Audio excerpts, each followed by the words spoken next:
Hello, everybody. Today, I will present our latest research on combining crop growth models and genomic prediction, which allowed us to dive beyond the typical benefits of standard genomic prediction models and gain more insights into crop physiological mechanisms and how they interact with environmental conditions to produce the observed phenotypes. So, crop growth models are a type of deterministic simulations that describe with equations the life of the plant from sowing to harvesting. They consider as inputs all environmental conditions and management practices, and they simulate a set of genotype-specific parameters, or what we usually call intermediate or latent traits. These parameters are assumed to be pure genetic parameters that have stable values for each cultivar regardless of the environmental conditions they were sown in.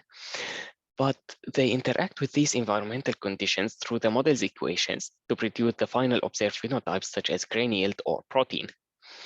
Cross models work like going to a nutrition expert who tells you the number of grams you are most likely going to lose if you ate a certain number of calories and practice for a specific period each day. On the other hand, genomic prediction works on a reference population that usually have both genotypic and phenotypic data to train the model. And this population is used to calculate the prediction equation, which describes the effect of each variant on the trait. Then this prediction equation is applied on another population or the selection candidates which have only genotypic data and help to calculate their estimated genomic estimated breeding values. And these genomic estimated breeding values are the predicted phenotypes, so they can be used to select the best candidates at the seedling stage without phenotyping them. Integrating both models is not a new concept. It was originally proposed in 2015, and it was originally proposed to combine their main benefits. Crop growth models are powerful to predict the performance in untested environments, and they model the G and the G by E. They model the G by E and the E components of the phenotypic variation equations, but they usually fail to predict in new individuals without any phenotypic records. But on the other hand, genomic prediction does have the power to predict new individuals, but genomic prediction could fail to predict non-reference environments, especially if they were highly deviated from the reference environments. And genomic prediction usually modeled the G and the G by E components of the phenotypic variation equation. So the integrated model was proposed to predict new genotypes in new environments or even future climates. In our work, we extended the application of the integrated model to select the best crop growth model if you have multiple ones, and to predict traits that do not have any phenotypic record in the reference population, to predict the performance of new individuals that are not related to the reference individuals. And finally, we run a GWAS analysis on the simulated genotype-specific parameters to detect QTL that are supposed to control specific mechanisms. So let's start with the first application, which is comparing different crop growth models. We compare two different wheat phenology models. The first one calculates the cumulative thermal time every day through this equation, which is a function to photoperiod and vernalization sensitivities that can be given with these equations. This var here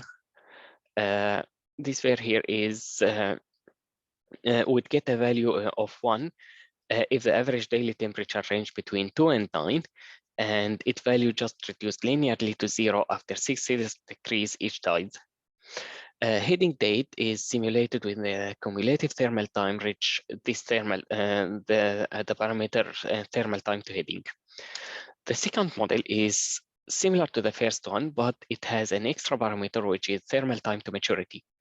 Therefore, it can simulate the maturity date when the cumulative thermal time exceeds this parameter. And to test this model, we used 11 large wheat field trials at Horsham in Australia. And we And when comparing the CGM to CGM-WGB, we find that these parameters simulated with CGM tend to have higher correlation with the measured phenotype, which means that the optimization process for GSPs used in CGM could reflect the variation of the measured trait rather than the true variation of the GSPs. For example, if you look here, we don't expect to see a correlation between the first three GSPs and maturity dates, as this mechanism, the vernization and photoperiods, get completed before heading.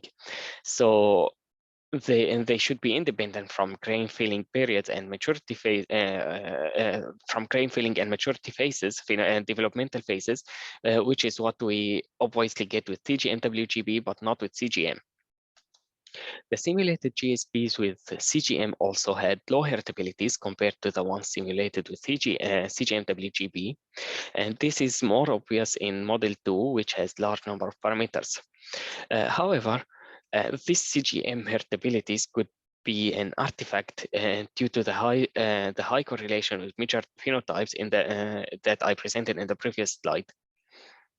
And when we compare the prediction accuracies for different models, we found that the first CGM-WGB model that worked with 3 parameters showed significantly higher average accuracy compared to the genomic prediction and to the standard genomic prediction, and the second model, which used 4 parameters, which means that this model has higher ability in simulating heading dates comparing to the other CGM-WGB models. And the second application of CGM-WGB that we investigated the integrated model to predict traits that do not have any phenotypic records in the reference population. And for this purpose, we used a whole wheat crop growth models that have 12 genotype-specific parameters that are described in this table here. And the model has 3 main modules: phenology, biomass, and nitrogen. And the model considers the interaction among these 3 modules with the environment and soil and the management practices. The population had was planted in 5 seasons at Horsham, Australia. And out of these 12 genotype-specific parameters, 4 were measured or have measured values, and here you can see the distribution of their values. And when we look at the distribution of the GSPs simulated to CGM-WGB, you will find that they have similar distribution to the measured one, even though they were a little bit underestimated for maximum grain size and the maximum grain and nitrogen concentration. But if you look at the the GSPs that were simulated with CGM, seems to have a completely different distributions.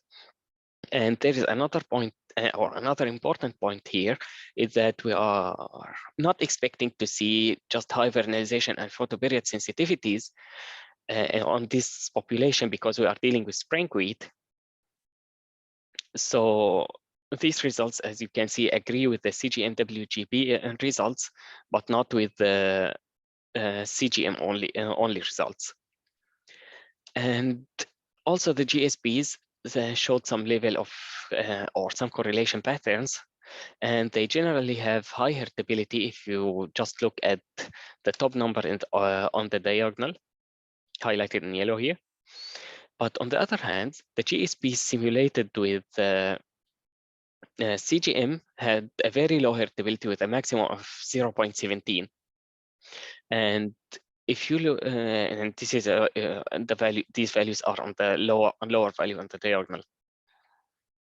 And this is because of the complexity of the whole growth model used here, which resulted in GSPs that are not correlated with the measured phenotypes, unlike the previous analysis that I previously showed in a previous slide, when we run only the phenology model. So for the prediction accuracies, it looks like both models, the genomic prediction and CGM-WGB, showed comparable accuracies for the phenology-related traits, but the standard genomic prediction outperformed our WGB CGM model for the nitrogen and biomass-related traits.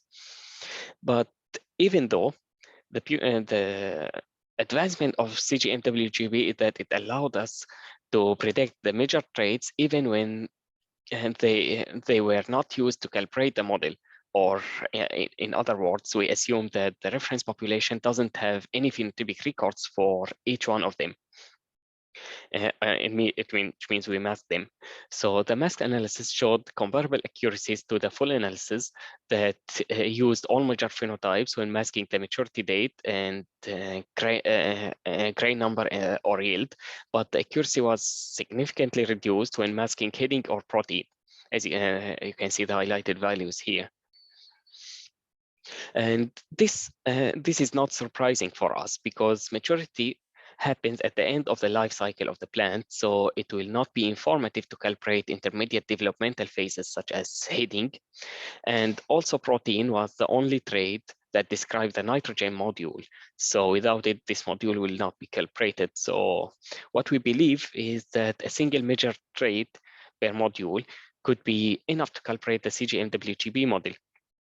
But on the other hand, we should also work now on improving our CGM to increase the accuracy of nitrogen and biomass modules. The third novel application of CGMWGB model is its ability to perform better prediction for individuals that show less relatedness to the reference population. And to test this, what we did is that we divided our population into 3 subpopulations based on the BCA clustering. And these individuals here in the middle that were colored in gray were excluded from the analysis, from this analysis. And we find that in this scenario that the CGM model outperformed the standard genomic selection model for biomass traits, but it showed variable accuracies for the protein percentage, which we believe that it still requires much more improvement in our future research. The last novel application for CGMWGB model is its ability to detect mechanism-specific QTL by running a GWAS analysis on GSPs. And by the way, when we run GWAS on GSPs simulated to CGM, we didn't get any significant QTL. And you can see here that we were able to detect the major photoperiod and vernalization genes in our analysis for the phenology-related GSPs. And for nitrogen and the optimal specific nitrogen leaf nitrogen trait or GSP, for this one, we had one QTL that was collocated with spectral reflectance indices, which are known to be affecting the leaf nitrogen content because these indices determine the photosynthesis and radiation use efficiency. And there is another QTL was collocated with transpiration rate, which is usually have high correlation with specifically nitrogen. And there are also some recent reports that link the nitrogen fertilizer to the variation in flower color. And similarly to that, many of the biomass-related GSPs were collocated with different yield and grain-related traits, and we have also one QTL for AB chlorophyll ratio, which is also known to be positively correlated with the net assimilation rate, which describe the rate of the rate of the increase in total dry weight per unit leaf area, and considered as one of the most important predictors for growth rate. So, as I previously said, the CGMWGB concept is not new, but previous studies restricted its application to estimate prediction accuracies for reference trait only. But what I think is that the most attractive feature of CGMWGB is how each model, the CGM and the genomic prediction, could benefit each other to open new opportunities that were impossible before. So, for example, genomic prediction allowed us to simulate more heritable and less correlated GSPs, which led to better insights into different physiological mechanisms and their underlying QTL, and led to better mechanism-specific selection decisions based on the GSPs, of course. It also allowed us to evaluate different CGMs to select the best one from a genetic perspective. On the other hand, CGMs allowed us to perform better genomic prediction when applied on diverse selection candidates from the reference population, and also to predict traits and environments which include the future climate that do not have any phenotypic record in the reference population, which is impossible without CGM. And finally, I would like to thank my colleague at Corteva and Agriculture Victoria for their support, and thank you for attending today.